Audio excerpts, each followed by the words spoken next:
அவருடைய சுபாவம் எல்லாம் மாறி இருந்தது.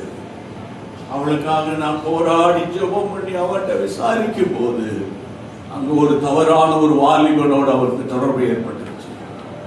எல்லாரும் கைகளை உயர்த்துங்க, எல்லாம் கைகளை உயர்த்துகிறார். பாரத்தோடு சொல்றேன், பாரத்தோடு இந்த ஆலயத்தில் லவ் பண்றதுக்குலாம் வரக்கூடாது. பாட்டு படிக்கிற கொயர்ல இருக்கணும்னா ஒழுங்கா இருக்கணும், மியூசிஷியன்லாம் ஒழுங்கா இருக்கணும், இஷ்டத்துக்கு அலையக்கூடாது.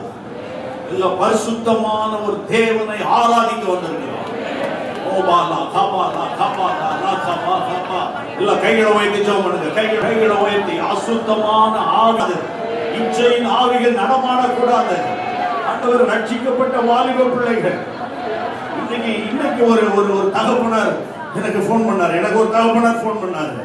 அவங்க வெளிநாட்டுக்கு அனுப்புனாங்க. நல்ல ரட்சிக்கப்பட்ட ஒரு பெந்தேகோஸ்தே சபையை சேர்ந்தவள். அங்க போய் ஒரு ஆண்டவர் அறியாதவனோடு பழகிட்டு அவனை தான் கல்யாணம் பண்ணுவேன் நிக்கிறான். இது இன்னைக்கு சபைகள்ல சர்வசாதாரணமா நடந்துகிட்டு இருக்குது. எல்லாம் கைகளை வைத்து ஜெபம் பண்ணுங்க.